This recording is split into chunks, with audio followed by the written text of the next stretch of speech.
Good morning, everyone. We're going to wait just a few moments as more of our participants from around the country, around the world, and I think most from Seaside, Oregon, filter in. So just give us one more moment before we get started. Welcome, Rhony. Welcome, Sudeep. Good evening. Hello, everyone.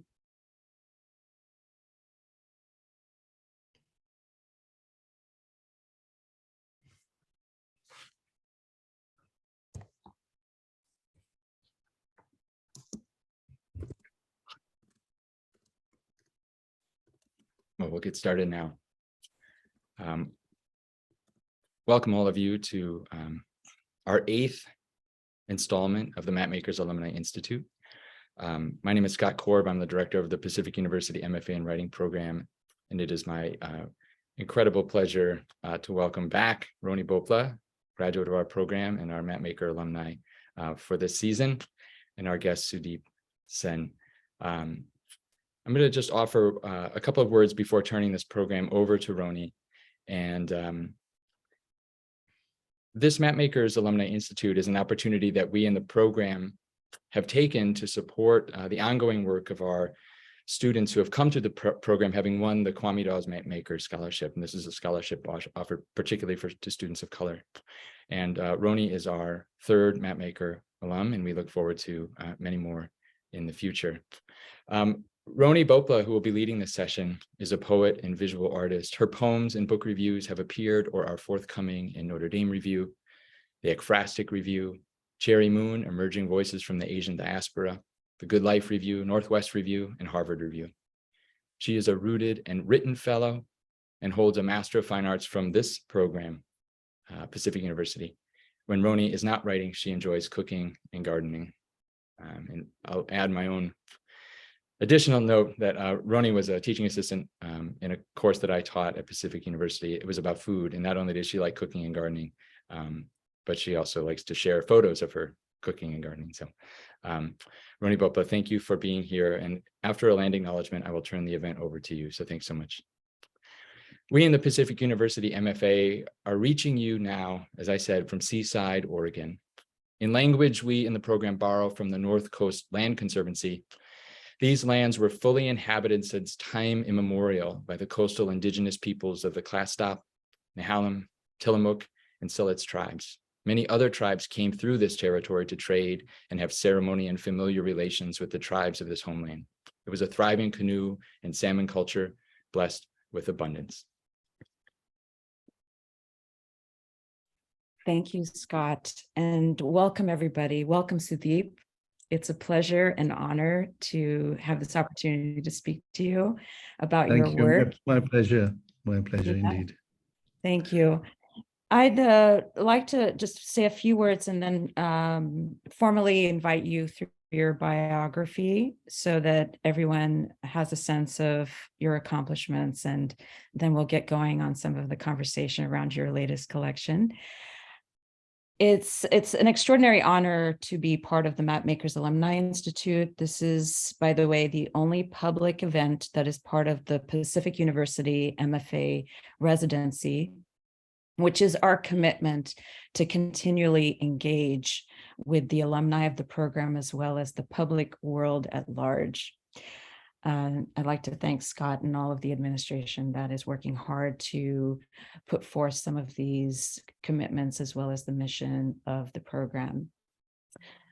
I'll start with Sudeep's biography, and Sudeep Sen, his prize-winning books include Postmarked India, New and Selected Poems, Rain Aria, which was awarded the A.K.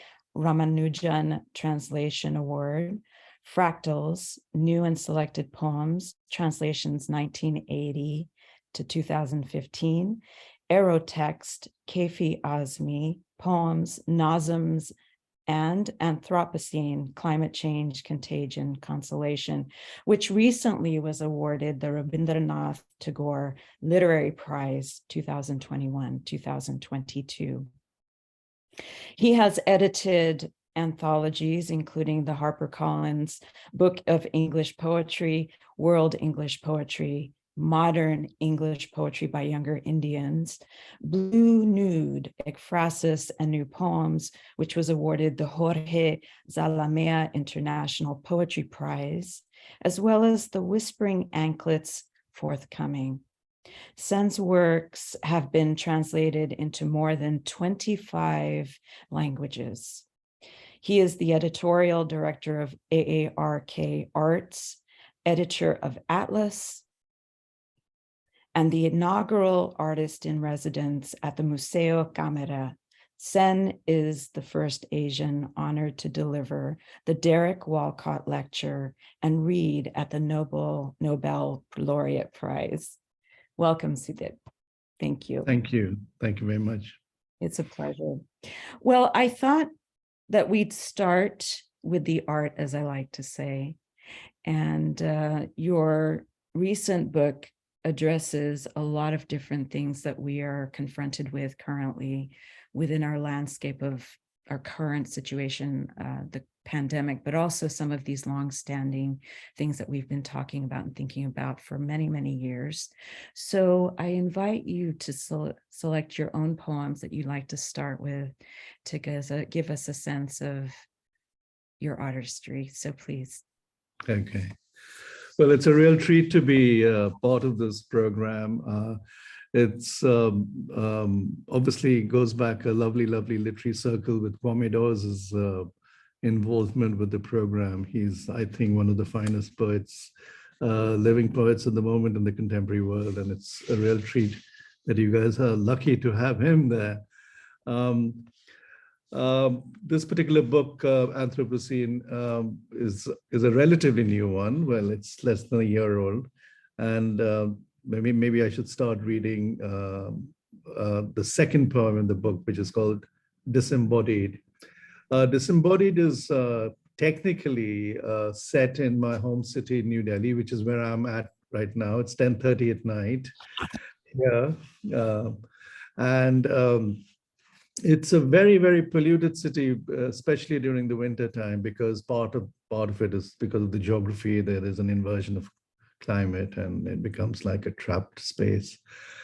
But regardless of that, the pandemic sort of course, added to the complications. So that's where it's set. But when I travel around the world, I realize that this poem could be set in Brasilia or London or New York, any big city with the same sort of issues.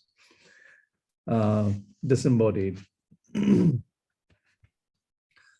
My body carved from abandoned bricks of a ruined temple, from minaret shards of an old mosque, from slate remnants of a medieval church apse, from soil tilled by my ancestors. My bones don't fit together correctly as they should. The searing ultraviolet light from Aurora Borealis patches and etch corrects my orientation. Magnetic pulses prove potent.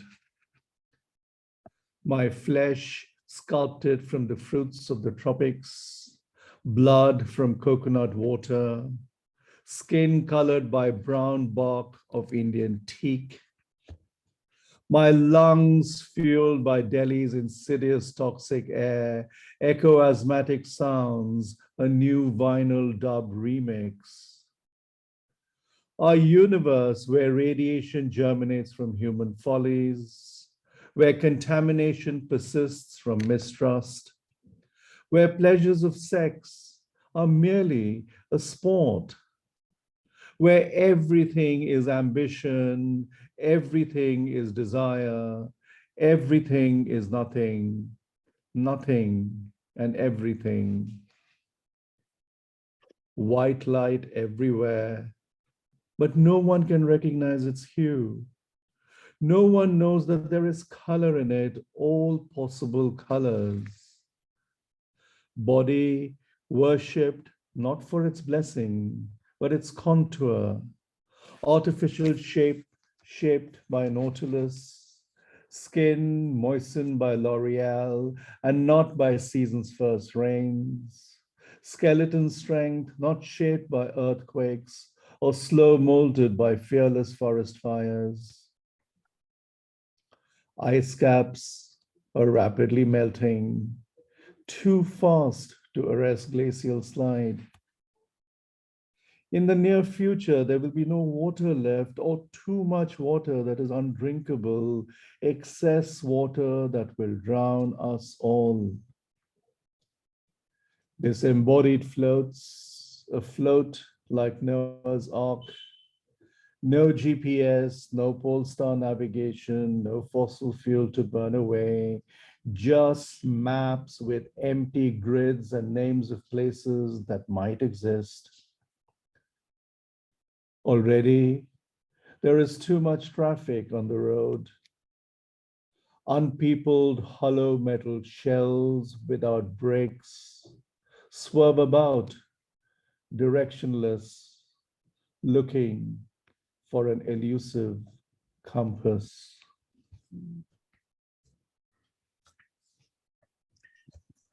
Hmm. The next poem is called That Is, spelled I.E. And it's a poem which is dedicated to my son, Arya, A-R-I-A. And usually I don't really share my work with him. Occasionally I do. And of course, when I do, he said, "Oh, Baba, not one more poem." But then he responded back and said, it's a rather beautiful poem. I like it. But of course, I have no idea what it's all about. That's the best kind. Yes. But to me, I just felt that is good enough, because at least his aesthetic nerves are tingled, and that's the right way to start. I mean, comprehension and critical faculty and so on can come later, but the fact that he's tuned into it, or at least attuning himself into that, is good enough for me. Mm. The other lovely thing that happened was, of course, again, I'm back on Zoom, but during the pandemic, it was all Zoom. And the only interaction was like this, these mosaic rectangular 16:9 squares, Right. rectangles on the screen. And there was this one lady who was appearing on the screen at quite a few of my readings.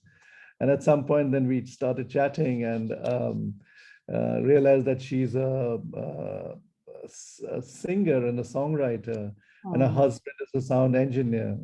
I think they live in Oregon too, actually. I've not met her. In any case, she decided to take 6 poems from this book and make them into songs. Beautiful. And short video poetry films. So they're all on my YouTube channel. You can have a look. Yes. I've still not met her, but that's the beauty of poetry, when it connects with people, it's a magical thing. But this is the stray, raw, unaided version, which is the poem itself. That is because you hear the sound of a lone rustling leaf. You hear the sea. That is because I consider the sea silent. You hear its silence in my studio. That is, and because of that, the silence will not empty the sea of its leaves. Beautiful. Thank you.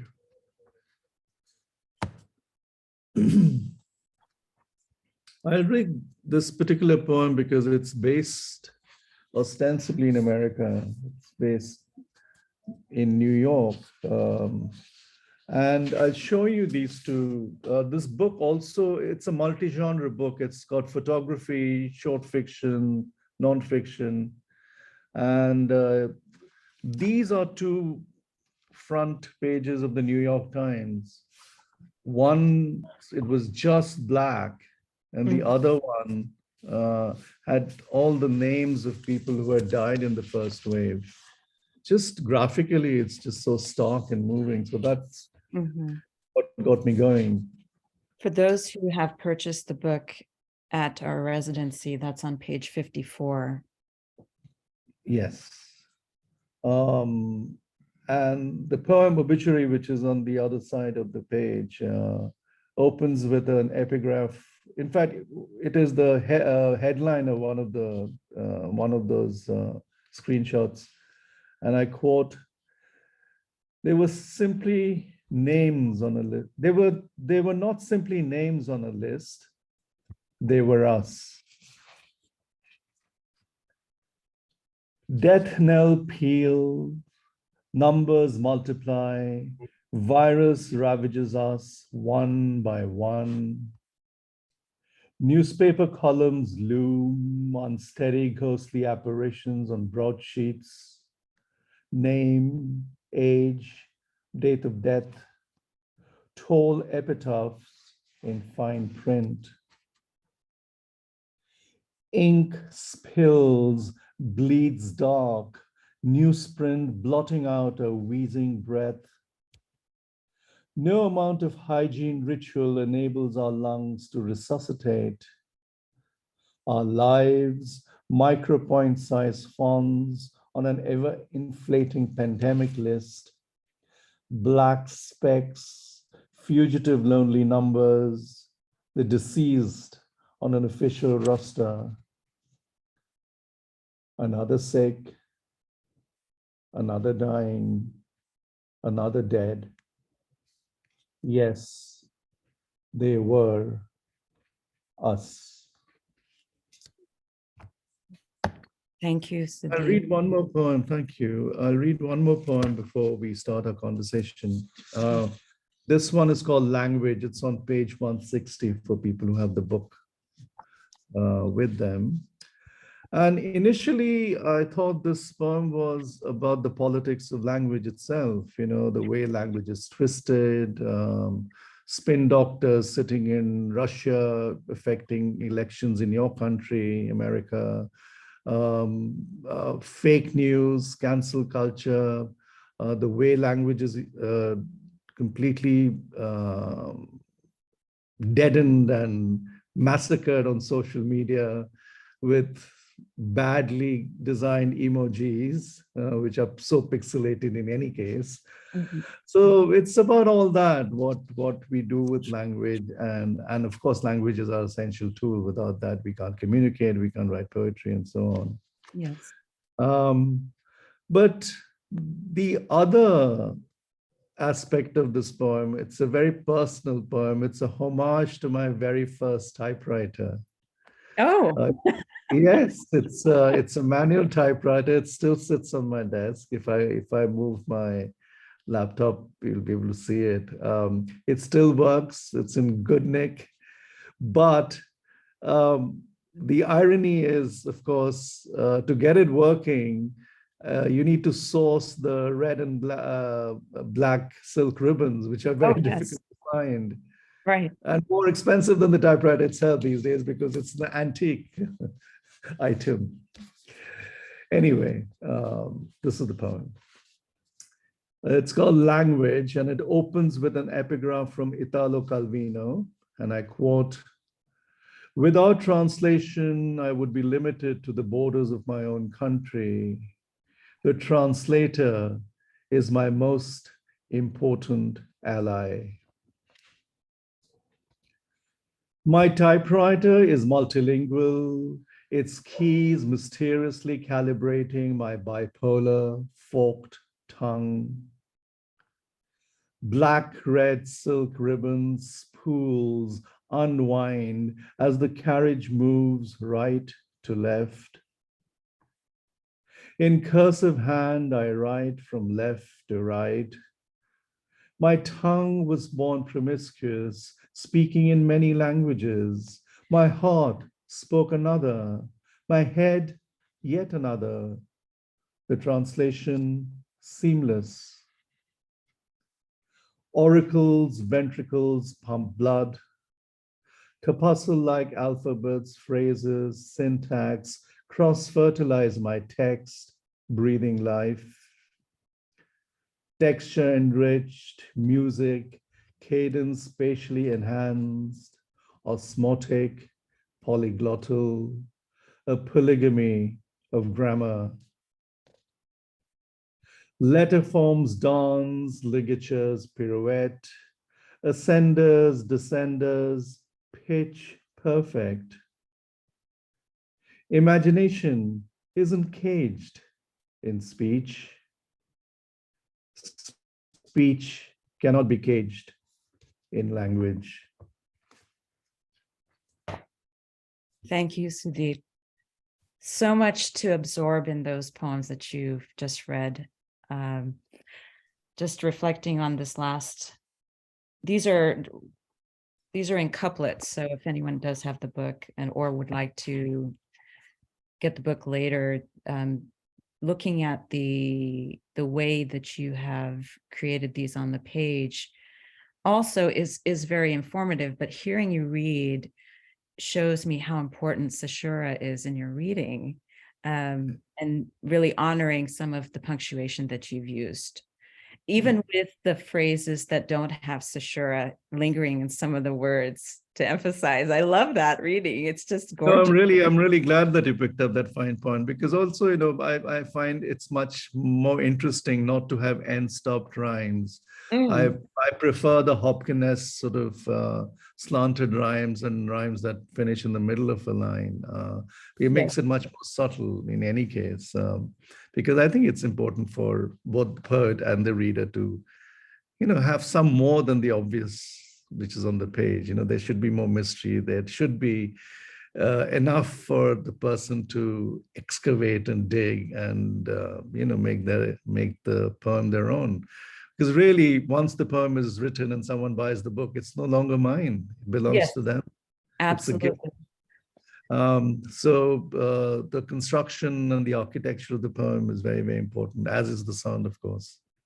But one thing on that point is I've noticed that you've paid so much attention to this writing that it's hard not to read it the way you would read it, because you have constructed the lines very meticulously. And even the words that you've chosen require some breath work. Yes. Absolutely, breath work. And if we don't mimic some of the ways that you do it, we will probably make different meanings out of the lines. That's what happens usually, sometimes. Yes, but if the meanings are valid and open-ended, then it's good. Then something good is happening then. Because the poem really ought to mean much more than it is. Always. That's very generous of you. That is the beauty of poetry. It means different things to different people. And then all the different threads and narratives of different interpretation coalesce together as a sort of quilted large expanse, so yes. And different voices and different cadences are important, because you as an American would read it with a different kind of intonation. True. As an Indian, I would read it differently. So our breath work and breath pauses will be very different too, because the same word will be pronounced differently. But if the poem is well constructed, it should work in any language or any kind of English, so to speak. There are so many Englishes in the world. I love that. That's so beautiful. And it opens up the world more for us to really embrace the work that you've created. It's beautiful. Thank you. Well, I don't know how to come out of this beautiful moment, but I will look to my page and start some questions.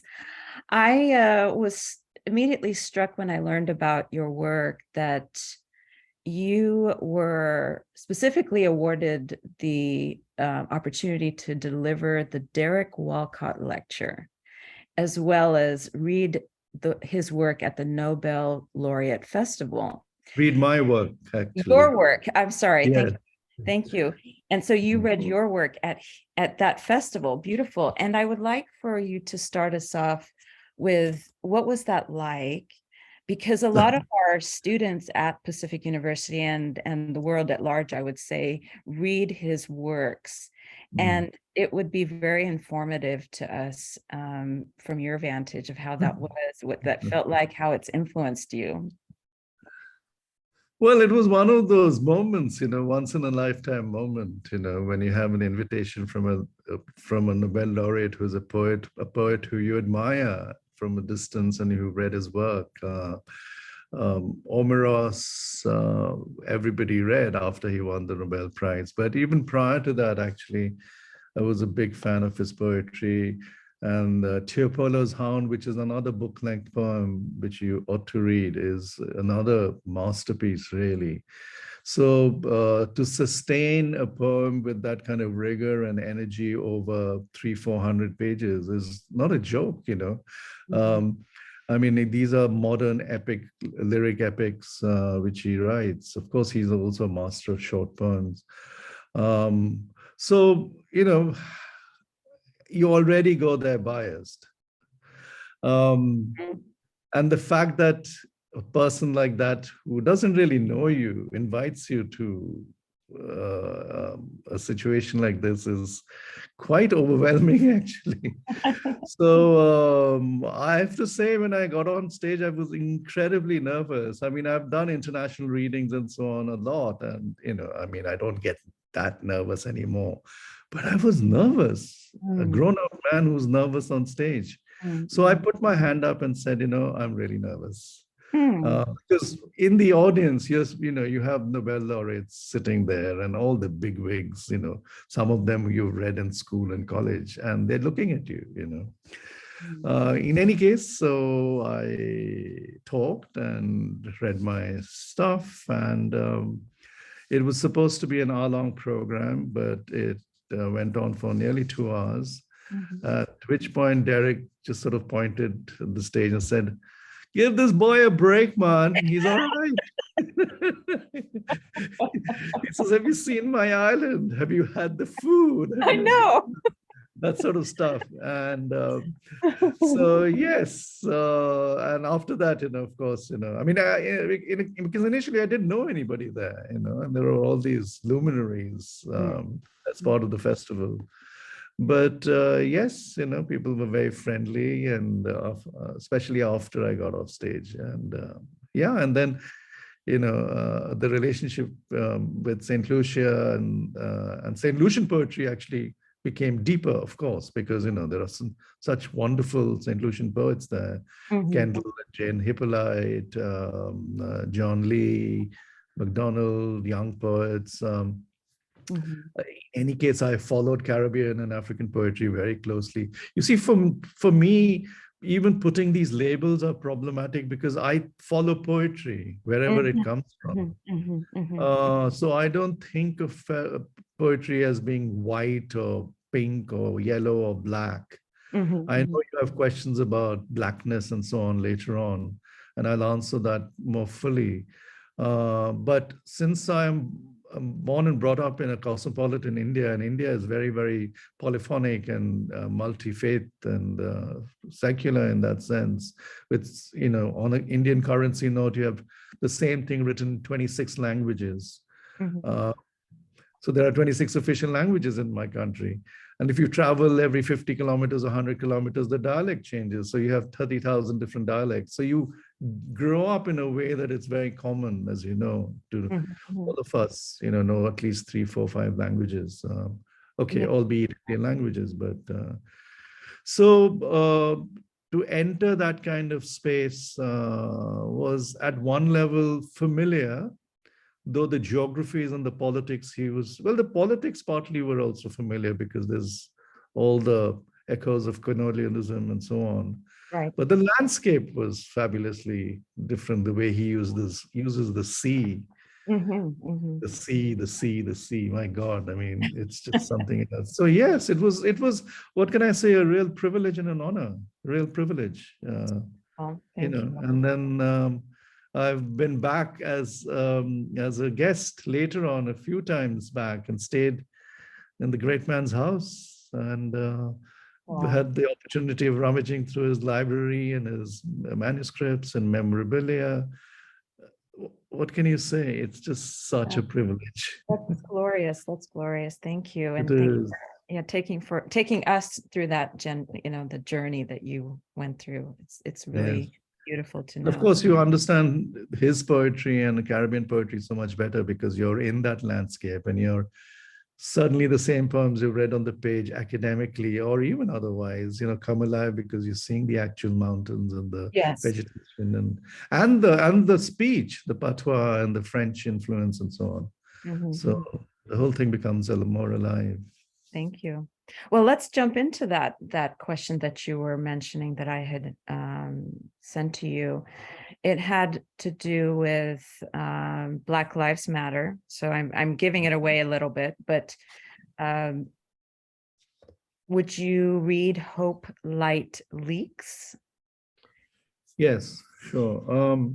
Thank you. This too has a photograph. It's probably very unclear on the screen because it's quite subtle. Side B of my life is as a photographer. So it's a counterpoint to my poetic practice. But if you see the photograph up close, it's on page 56. You just see two slivers of light on a black background. So the basic story is, that's the thing with, literature. If I tell you the truth, sometimes the story, the basic platform or the jumping off point might be very banal. And in this case, it was. So I just, it was night, it was winter, and I'd gone to the bathroom and I just, shut the door behind me and didn't shut it properly. And I was back under the duvet. And in India, of course, our houses are not heated. So the floors are really, really cold. So to just think of getting back up and turning off the light is a challenge, which I didn't. But I did look at the door and I saw these, slivers of light coming through. And that sort of got me going. Of course, it was also the time of Black Lives Matter, George Floyd, and all that sort of stuff was going on. So different images, coalesce together, and you end up getting a poem, which is about so many different things. So it's called Hope Light Leaks, and it's for Kwame Dawes, dedicated to him. And it has an epigraph from Martin Luther King Jr., and I quote, "Darkness cannot drive out darkness. Only light can do that." Late at night, light leaks, spilling beyond the door's rectangle edge. A cleaving schism, its shape a partial crucifix, a new resurrection. Light's plane waxes, wanes, viral loads expands, contracts. Photons spill, conduction sparks. Light slow removes cataracts veil. In this blackness, lives matter. Wow, this is so beautiful. Thank you. And you've also answered one of my thoughts and questions about transmedia, because you explained the process by which you had captured that image through your own experience.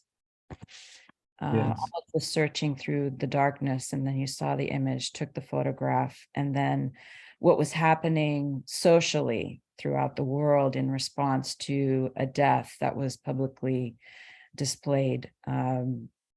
Not to say that Black Lives Matter started at that time, but it was catapulted by one of those events. Yes, and just the shape of the light coming through, to me, it looked like a broken crucifix. And that itself has its own resonances, Yes, absolutely. Crosses being broken and, so many resonances, even within America, the Ku Klux and the extreme right wing and so on. Not just in America, but, so many other resonances around the world. Yes, photography for me is side B of my life. I call it the side B because I'm friends with so many fabulous photographers who are real photographers. I'm a real photographer too, but poetry takes precedence. So I would say I'm a poet first and a photographer second. Thank you. Even though my photography is represented by a gallery in Berlin and Rome, so they sell my photographs. And my photographs tend to be abstract, so I show them at art fairs and so on. And there's a whole section, there's a lot of photographs in Anthropocene, as you know, called Yes. Skyscapes. And during the pandemic, I'm very privileged in my home. I have a terrace and it was very strict. So if you step out, there was 2,000 rupees fine. So one of the ways they controlled the spread was really strict fines so that people couldn't really go out. You were allowed out to just get vegetables and milk and things like that, but just, small window. So terrace became this lovely space you could actually breathe the air.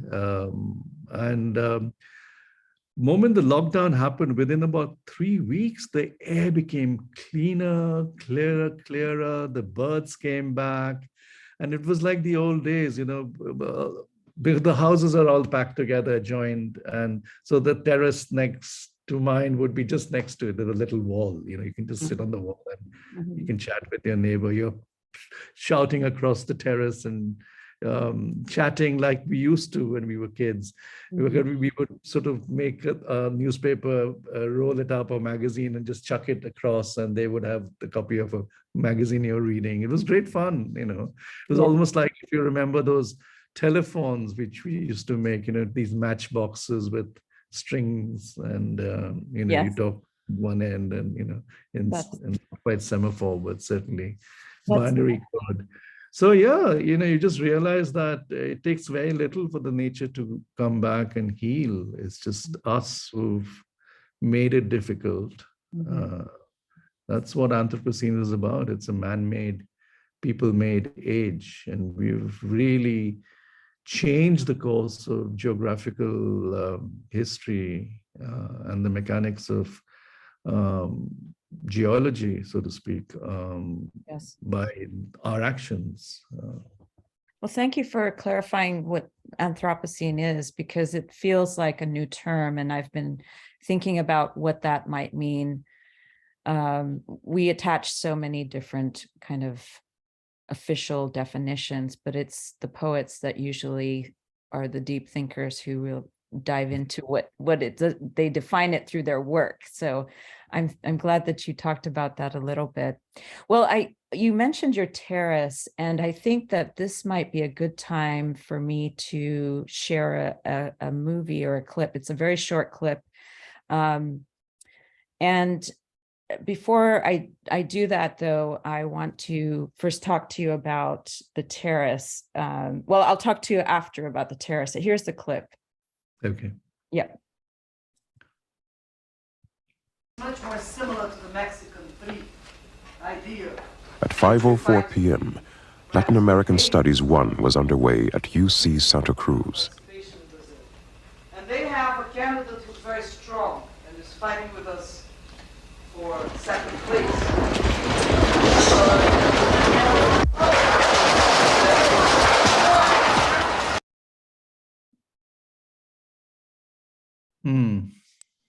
Loma Prieta earthquake, 1989 at UC Santa Cruz.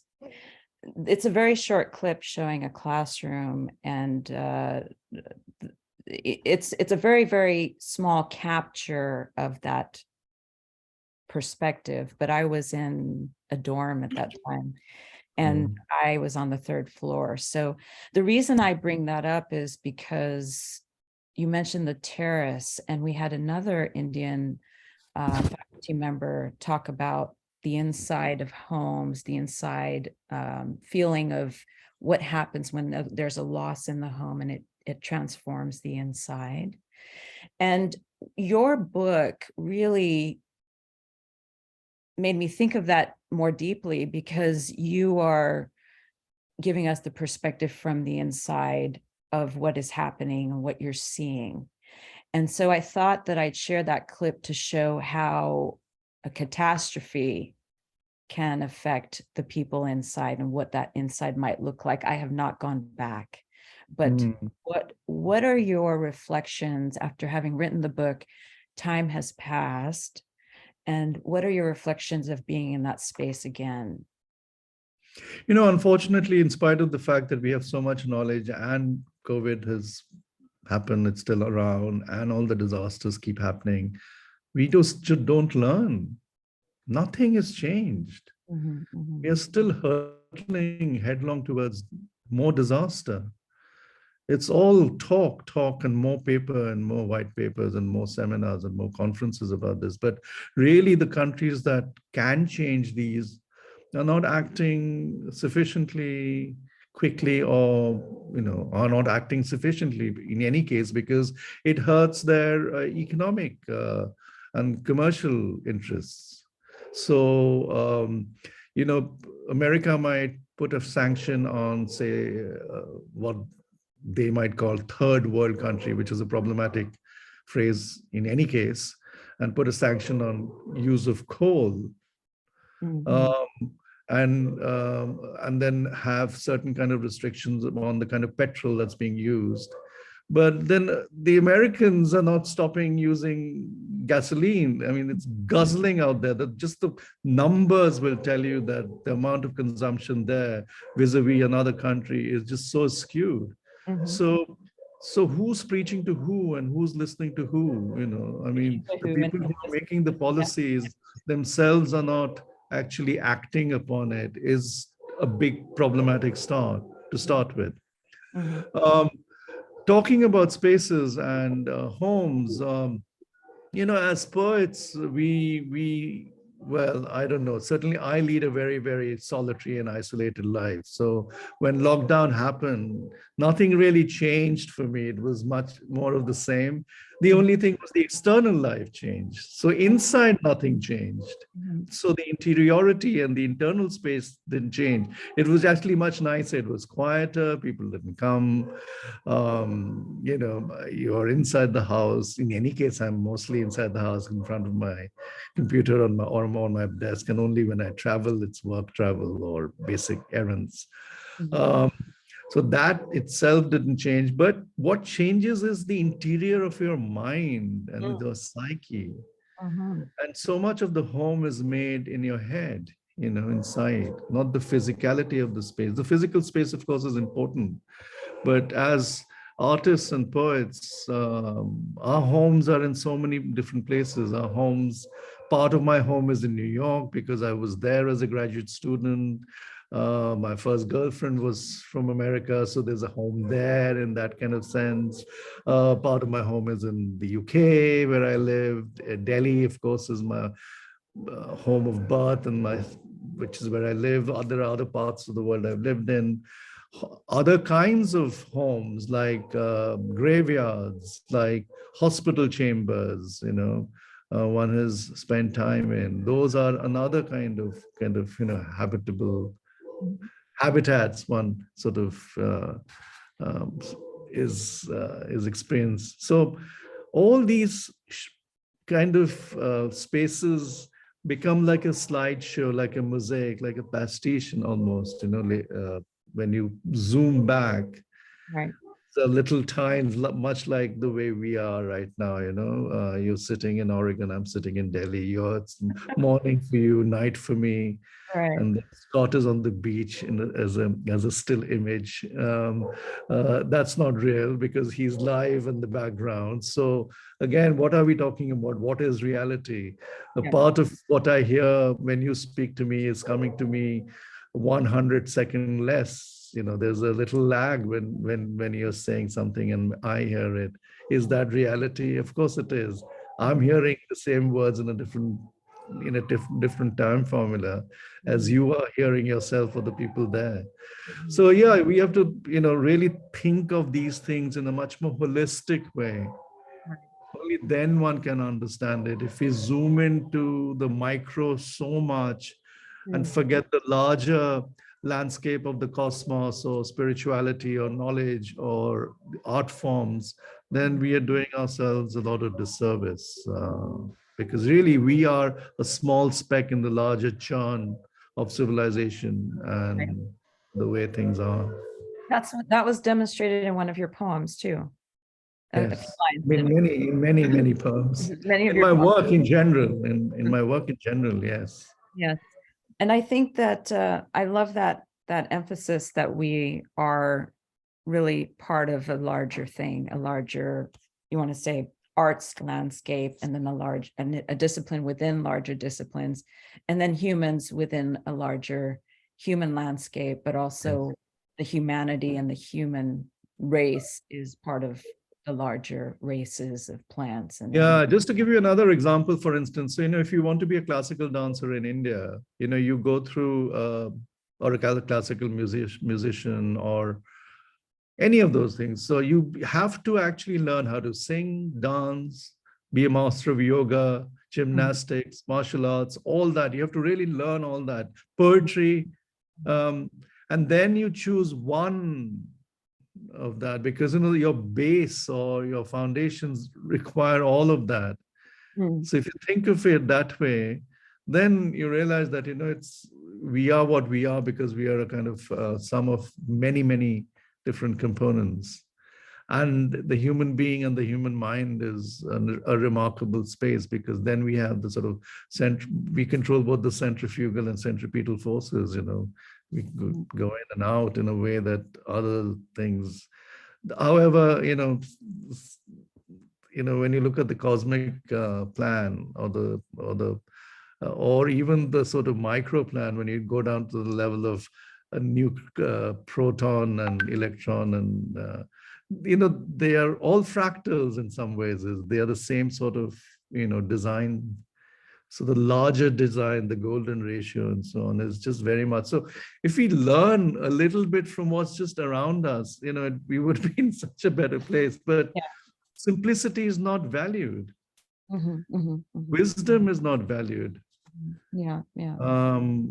Too much information is valued, which is moving at such a fast pace that there's very little comprehension, but a lot of information.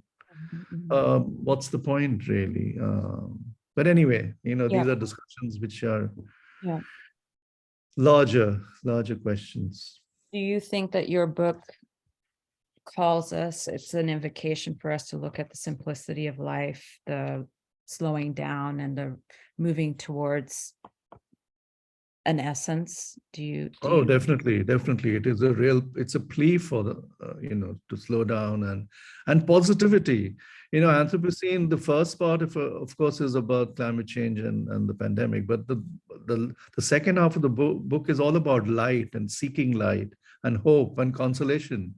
Because without that, if you wake up in the morning and think of darkness, then there's no way you can get through the day. There's always light on the other side. Think about this. There's this neem tree outside my house, and that became a character in my book. But the birds come every day and twitter away and not tweet. The sun rises every day. They don't have the sort of angst we human beings do. True. They just continue their lives. The leaves come, they shed the leaves, and things just carry on. But all the angst is in our head because of the kind of twisted master plan one has made about living life in some senses.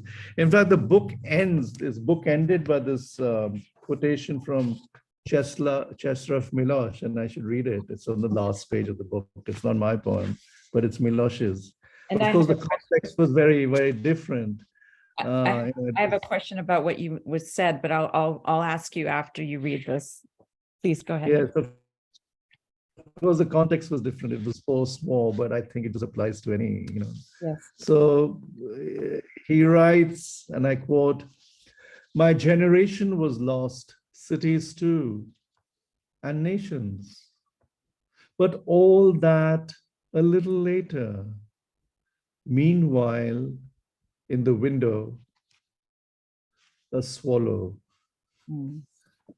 There's so much beauty just all around us. If we can just look at just small things and then go forward, things will be much better. The shrinks will be out of a job because actually you don't need them to heal. You just need nature and its sort of beautiful cosmic order, because that's, in a sense, what human beings are supposed to follow. But we don't, because of overachievement and so on. So we turn on the lights and it's 11 o'clock at night and we are still working, for instance. We should be going to sleep when the sun sets and we should be getting up when the sun rises, the sort of clock, and so on and so forth. But of course, yeah, yes. Well, I want to do a time check because we have about 10 more minutes. And you and I are going to have another conversation. You're always welcome to come visit here, and hopefully we'll meet in person. But my next question is, it relates to anthropomorphism, because you are speaking to that slightly, the authority. I want to use authority because that's the only word that comes to mind, that nature, the larger nature, the abstract world of nature has, and you're calling us to pay attention. You're calling us to focus on our healing. So in writing, and I always engage in this topic because it's fascinating to me, is when we write eco-poetry or eco-writing, how important is it for you to move away from personification, and how important is it for you to not anthropomorphize the world around you? Because we come from traditions in India, with all of the different cultures there, we do have so many beautiful embodiments of natural animals, trees, and so forth that take the form of human beings. So what are your thoughts about that for emerging writers, especially who are engaging in eco-poetry? I would say something very bluntly. Yes. Don't even think about what you're writing is eco-poetry or feminist poetry or Black poetry, or, because you can't think, you can't think in those terms to write proper, creatively. I leave it to the critics and wise people such as yourselves, who can deconstruct texts and so on.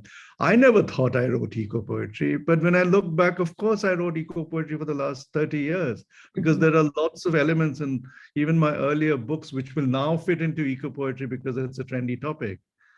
But eco-poetry existed since time immemorial. It's just a new kind of fashion that, it's a subset of a particular kind of writing and literature. So I didn't think I was writing about climate change when I was writing the book. In fact, I was working on The Whispering Anklet, which is a book on classical Indian dance and music, and classical Western and Indian dance and music. And, that's the book which got shoved to the back burner, because this book just happened because in 2 years of lockdown and COVID, I was just responding to what was around me. If I told myself that I'm writing a treatise on eco-literature and eco-criticism and eco-writing, then it would have been disastrous. I mean, imagine thinking that first. So I would tell any writer, do not think that way. Just let your heart and head and your skin write these things out. Then use your mental and critical faculties to edit. If you're writing a poem to a particular agenda, of course, we do that sometimes. You're commissioned to do a poem on a particular thing, and that's fine. I have no problem with that. But imagine setting out to write a book thinking, I want to enter the courses and curriculums of eco-poetry. It's just the wrong way to do things. So yes, I mean, some of the poems could be romantic poems. Does it, is this book only about climate? Ostensibly, yes, it's about climate and, so on. But this book can be in any course. It could be in white British literature courses, in Black writing, in world poetry, in English poetry. If we just don't think about it like that, because, we make these containers to even teach. This is Asian writing and this is American Asian writing, and it's nonsensical. Actually, it's nonsensical. It should be good writing and the rest of it. When you're discussing the text beyond a certain level of craft and so on, perhaps the genealogy and the geography and the history and sociological parts are additional flavors to the knowledge of that particular text. But I think it shouldn't be forefronting it, certainly. Yeah. So yeah, whichever kind of writing you want to do, write your heart out, bleed your tissues, bleed, love, rant, and then you get something worthwhile, because you have to push yourself to the edge. And that goes with language too. You have to push the boundaries of language. But if you box it in, how do you expand? Yes. How can you do Stravinsky's Rites of Spring? It's, to an untrained ear, is complete cacophony, Yeah. but it's not. Yeah. You know, he was a classically trained musician who wrote an anti-classical piece of music, which in some odd way is classical, I suspect. Right. Well, I love that, because you really, sometimes when we get to the page, it really is a container. And then Also, that, it's also the page is a canvas and a tabula rasa. So depending on how you approach the page. yes, yes. I don't think of papyrus as a container or a book as a container. It's one of those free-flowing things. It's wonderful. You can enter a book of poetry anywhere, you know, middle of the book, at the end, the beginning. That's the wonderful thing about tactility. If you read the same thing on Kindle, it dies. Right. Poetry has to be read. Well, I'm probably sounding very old-fashioned, but I mean, of course, I read on the Kindle and so on because of work pressures and things, and PDFs. The nightmare of a thing called PDF. Right. I have to print it out because I need something tactile to make notes on. We're all like that. You know, I think some deny that they are, but I consider the page a womb. Mm. And so That's a beautiful image. There's a poem there. I'll work on it. I'll work on it. Yeah, I have to steal your line. I'll have to steal your line. No. Okay, I'll I'll share it with you. Okay. I share things. Okay. Well, I do want to definitely ask you this question, and we're really coming up to the last point. So this is I'll put the question out. It's about the migrant population in India, and you've talked about it, you've covered it in some of your poems, but I do want to hear your last poems. So how would you like that? Would you like that to be a question answered with the community later, or maybe with the community later? I should probably read the last poem because it sort of is an important poem, I think. Yes, I agree. This particular poem is called Om, OM, as in the sound, the first sound of the universe, the sound of the womb, the page of the womb, the Om, the sound, Om is the womb. Om, a ceremony. And I got into a lot of trouble with this poem because, you know, it's been canceled many times for various reasons. I have been too, because even though, see, the politics in my poetry is very, very subtle and very couched, but there's a lot of it there. My poems are never stridently political, but it's incredibly political if you dig deep.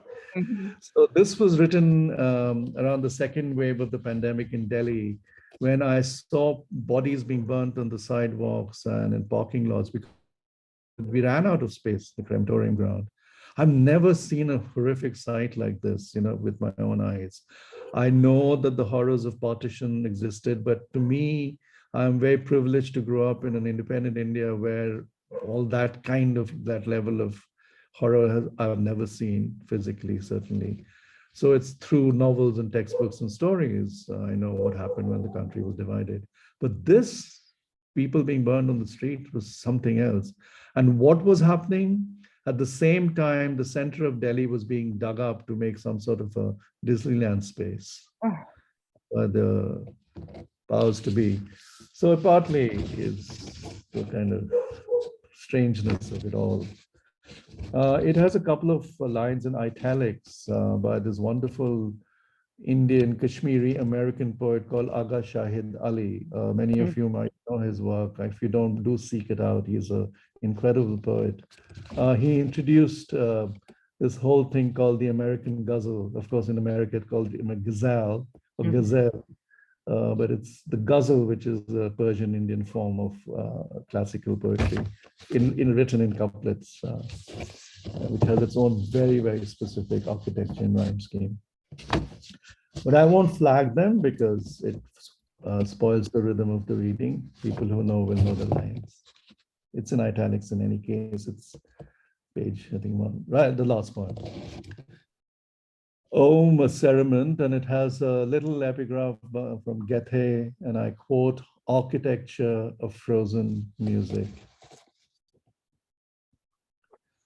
In my city, I'm surrounded by constant cries of the dying, burning pyres heaving under the burden of wood, smoke, and bones, wailing summed up by sonic notes of Om. Civilization's first sound, Sanskrit syllable, echoing a conch shell's harmonic mapping, its involute spiral geometry, holding within and emanating airborne sonar screams. My ancestors, grandmothers, mother, blew into the smooth shell cupped in their palms, held intimately, as if it were a talisman, a prayer, a pranayam in yoga's daily ritual. But breathing is such a privilege these days. Pandemic struck, oxygen deprived, my friends perish, the country buckles airless. Even an exquisite ceremony lacks the sheen or wax to wrap the contours of a corpse now. Each day as I write endless condolence notes, etching dirge-like couplets on gravestones, my city continues to be dug up, not to make space for burial sites, but for palaces of illusion, an architecture of frozen music, greed, calumny. A country without a government, a country without a post office, Shahid laments. Let me cry out in that void, say it as I can, I write on that void. Om, celebration now, an unceasing requiem. Yet we chant in hope for peace. Om Shanti, Shanti, Shanti.